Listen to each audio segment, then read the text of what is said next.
Yo, what's up guys, NPC here, and in today's video I am doing my review for Fortnite OG. But before I start, you guys can agree to disagree with my thoughts about this review, and make sure you guys like the video, comment down below, click subscribe and ring the bell for any future videos I put up on the channel.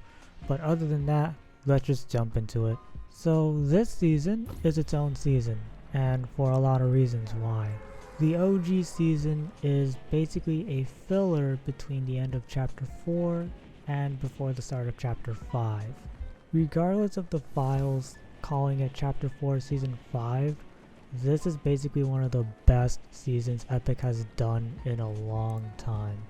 And I'm just gonna jump into the Battle Pass right away. So jumping into the Battle Pass is really short and easy to do. The Battle Pass track is up to 50, while the Super Styles, the level for that Battle Pass is up to 70. For the Battle Pass skins, we have 4 remix skins of Chapter 1 skins from various Chapter 1 Battle Passes, which is really refreshing to see than just having like one collab per season. The bonus rewards is only 2 pages long, the Super Styles are only 3 items, but it is really refreshing to see that than just grinding battle stars for just like 5 pages worth of bonus rewards, including super styles. The Spectra Knight grinding for the different appearances you can customize for the skin is something that we haven't seen since Chapter 3 Season 3, and it is a bit of a downside, but it is worth the time.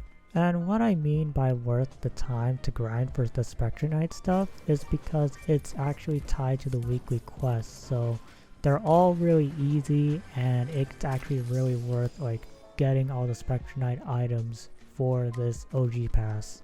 Overall, I give this battle pass like a 9 out of 10. Really short battle pass, but it delivers with the skins despite the page count on the bonus rewards as well as the Spectra Knight grinding. It may look intimidating, but it's really easy to like grind for those items. Now let's talk about the item shop, and there was a lot of changes that have happened for the entire month of November, from like having it like the OG item shop to literally just having like the new Chapter 5 item shop layout. So let's just talk about it. So at the beginning of the season, Epic ended up changing the item shop from like being multiple pages to literally just being like one page to actually feel like it's the OG item shop, where every item rotates out every day until Chapter 5, and it actually shows new players how big of a FOMO effect Fortnite was back then in terms of what type of item a player wanted. I enjoyed some of the OG remix items that appeared in the item shop like Raven Cuddle Team Leader, but majority of the items were just rotated in for just like item shop stuff for people that have like missed out on things in like previous seasons. And then like after the first downtime for this season, the item shop format was like reverted to like the brand new item shop UI, where you could actually preview the skin on the right hand side while just looking at like certain items. You can look at the item shop. But overall for the item shop, it is a 7 out of 10 because of the FOMO effect that old players are experiencing again, as well as new players experiencing this for the first time. Moving on, we have collabs, and we only had 3 collabs for this season, so I'm just gonna talk about it. The big one that happened was the return of Stranger Things. The old skins that weren't available for like few years after its first appearance came back, and we actually ended up getting like brand new skins as well, because Netflix ended up renewing a lot of licensing relationships with not only Fortnite but for other games like Dead by Daylight to bring back that content for that game right now. Honestly, it is great to see it back despite the item shop FOMO effect, as I did not get a chance to buy those skins. The next big collab that also happened was Invincible. And yes, Invincible did appear in Fall Guys in the form of like Omni-Man, Adam Eve, and Invincible, but now we're actually seeing those 3 in Fortnite finally. And yes, we just got Omni-Man for Mortal Kombat 1, but the Fortnite version nerfed his ass so fucking hard. Like that shit was a real bummer. But it is at least worth it to have Invincible in Fortnite. And I say it's worth it because holy fuck, the cell shading on these skins are really insane, and they look more like they came out of the comic books instead of it being from the animated show. And the thing about cell shaded skins is that they're like really more of like hit or miss skins, but these skins are peak cell shading at best. And then the last collabs were just some icon skins, but one of them ended up just blowing people's minds off. The first collab goes to Lewis Hamilton, famous F1 driver with some neat items with his bundle, especially like great to like have like F1 fans have his skin in the game. And the second one that is actually the best icon skin is Eminem, because it's Eminem and the bundles he had was loaded. And like the best like attention to detail is when you had the Swim Shady skin equipped with the Swim Shady emote. His mouth moves, which is like a really nice attention to detail. Overall, I actually want to give the collabs a 9 out of 10. They managed to like hit all of them out of the park, despite like Lewis Hamilton being like a hit or miss. Now let's talk about weapons in this season. And majority of the weapons for this season are actually the OG weapons. The M4, the SCAR, the AK, the pump shotty, and the tac shotty, to name a few. All these weapons have like the OG damage, making gunfights more intense for new players, and has a lot of like deja vu for old players as well. Throughout the weeks, there were some weapons from like the future, like the grapple glove from chapter 3 season 3 actually appeared to shake up the meta for the season, just to not make the gunplay stale. And there was like a rapid like pace of like weapon rotation throughout the game. So we had jetpacks in week 4, we had junk rifts in week 3, and it was honestly like really refreshing to see the gunplay not be stale. And for those reasons, I'll actually give it a 10 out of 10, as it actually does bring so much memories from the good old days of like OG Fortnite. And now the giant elephant in the room, which is the island. Yes, this is the OG island, and new players are actually experiencing the pain and suffering OG island was for the first time. So when the season started, we started off as the season 5 version of the map, when Paradise Palm and the desert biome was added, along with like ATKs. So it was like a good place to start the season off. And then we go into week 2, which is the season 6 version of the map. And you see that the Loot Lake Island is actually floating because of Kevin the Cube. And a lot of loot pool changes for that, so just to keep it like refreshing, but everything else stays the same. Moving right along, we have week 3, which is season 7 and 8, and season 7 brought in a biome change on the lower left corner of the island. However, this one is actually way smaller than what it was before. And for week 3, the floating island on Loot Lake is still there, but beforehand it was just not there. It was replaced with like a different POI after like that event for season 6, I believe. And then the last week, week 4, is seasons 9 and X before the live event. With this week, we got the arrival of the meteor that's actually going to be crashing to Dusty Divot, and we also got like jetpacks and whatnot. But the big difference about this one is that the 0 point is actually now exposed, and it's still on like Loot Lake, which is actually underneath the floating island. So there's going to be something that's going to happen for the live event. As far as some things that new players had experienced, there was no swimming since the island was not built for it until chapter 2, which shook new players when they took team damage on the water. And then the water actually slows you down at certain areas of the map, not only in like on foot but also in vehicles on like ATKs and quad crashers, but not hoverboards. And yes, going into the ocean kills you instantly. For Zero build though, they placed a bunch of zip lines and revs since the island was meant for the regular build mode, And overall, this island is like a 9 out of 10 since Chapter 4's island felt so stale with the jungle area but had some POIs that stayed the same throughout the chapter. And this island actually makes you want to strategize more than just going in guns blazing. So I give credit where it's due for making this island feeling more strategic than going out guns blazing. And then we move on into the gameplay changes for this season. Right off the bat, there are no hireable NPCs as well as NPC vendors since it is OG. In build mode, vending machines are back, but it is the OG vending machines where you could actually sell some materials you have for a certain item from that vending machine.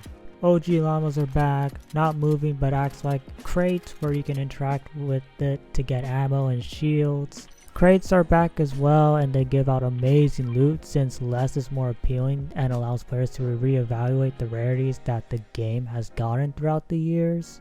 The SBMM is still there, but has been the most enjoyable even if it causes a lot of salt on everyone's end, including mine. Tactical sprinting, sliding, and mantling make a return, and it gives the OG island something that felt missing back in the 2018-2019 era of Fortnite. And vehicles actually really matter in this one for more strategy. We had ATKs, quad crashers, planes, hoverboards, and dirt bikes. The gameplay overall is an 8 out of 10. While the gameplay is still the same, it is refreshing to see less rarity weapons than more making players strategize. The modern movement makes the gunplay more intense on the island despite the SBMM still active, as well as the weird decision to remove bot lobbies. Moving right along, we go into the story, and it does continue from Chapter 4 Season 4, and it is a time travel story. Based on all the audio logs, it is an extraction mission for one of the characters that appeared on the island's story at the game's peak. And it will end with a live event which sets up Chapter 5 as well as this somewhat of a soft reboot for the storyline. The story overall is a hit since we're going down memory lane but changing the future and leading up to Chapter 5. And another giant elephant in the room that has to be talked about for this review is the skin gating. So when Epic dropped the downtime update for week 3, they also provided an age restriction for majority of the items that we all have. And it made some skins, some back blings really useless on creative, and it just pissed everyone off. But Epic heard all the voices and complaints and ended up just reverting the change, which should have not happened to begin with. Overall, this season is a 9 out of 10. One of the best seasons Epic has done despite the item shop daily rotation and SBMM. Most of the season is a big W from the battle pass to the skins that appeared during this season, as well as the collabs. The weapons bring back a lot of memories, as well as the intense gunplay that happened during the season. Island has some flaws, but it's still memorable as hell, and it was a good way to fix Chapter 4's messy storyline and soft rebooting the storyline for Chapter 5. And that's gonna be it for this video. Let me know in the comments down below about your thoughts for Fortnite OG, and I will see you guys next time. Take care.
If you are new to the channel, make sure to like the video, comment down below, click subscribe, and ring the bell for any future videos I put up on the channel.